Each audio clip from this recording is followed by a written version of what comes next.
बहनों की लालची भाभी। करिश्मा, रेशमा और मनीषा 3 बहनें हैं। उनका एक भाई भी है, मयंक। मयंक अपनी बहनों को बहुत प्यार करता है, लेकिन मयंक की पत्नी सविता इस मामले में मयंक से बिल्कुल ही अलग है। वो अपनी ननदों का जितना बुरा कर सकती है उतना बुरा करती ही रहती है और अपनी ननदों पर हुक्म भी चलाती है। करिश्मा, करिश्मा, तुमने अभी तक नाश्ता नहीं बनाया? तुम्हारे भैया को ऑफिस जाने में देर हो रही है। हाँ भाभी, बस अभी बनाती हूँ। करिश्मा, तुम ये ढीलापन छोड़ दो। कल को पराये घर जाना है।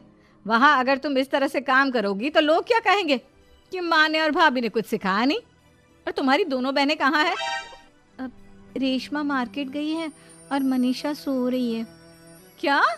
सुबह के 8 बज रहे हैं और ये महारानी अभी भी सो रही है? ये कहते हुए सविता अपनी सास दुर्गा देवी के पास जाती है। माँ जी, देख रही हो अपनी बेटियों के तौर तरीके?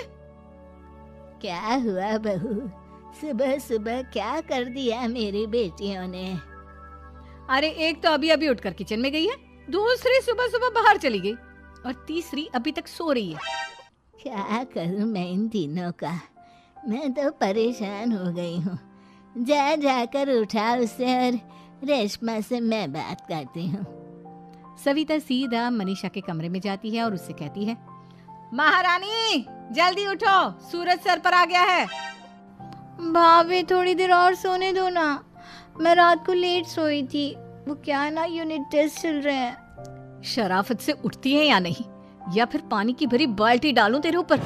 नहीं भाभी, मुझे बिस्तर में नहीं लाना, उठती हूँ मैं। मनीषा जल्दी से उठकर बाथरूम में चली जाती है। सभी आराम से बैठकर नाश्ता कर रहे होते कि तभी रेशमा बाजार से हाथ में सामान लिए आ जाती है। रेशमा को देखते ही सविता उस पर बरस पड़ती है। लो, आ गई महारानी। ऐसा भी क्या सामान लाना था जो सुबह आंख मलते ही बाजार की तरफ रवाना हो गई?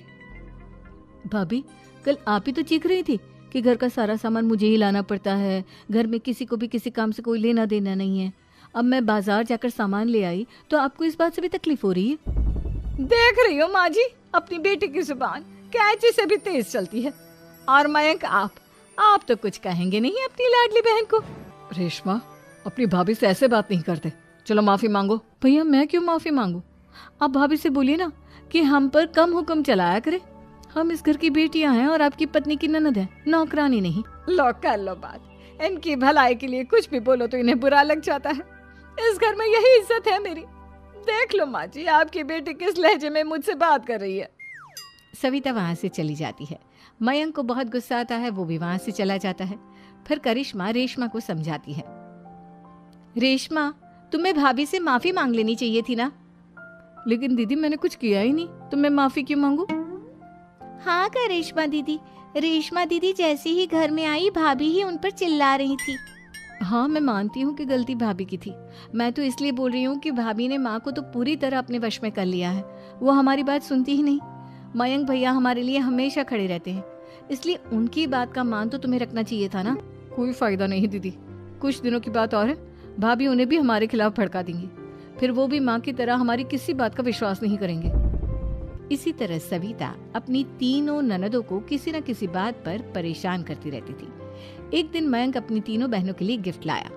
करिश्मा, ये तुम्हारे लिए हार का सेट। रेशमा, तुम्हारे लिए सुंदर सी ड्रेस।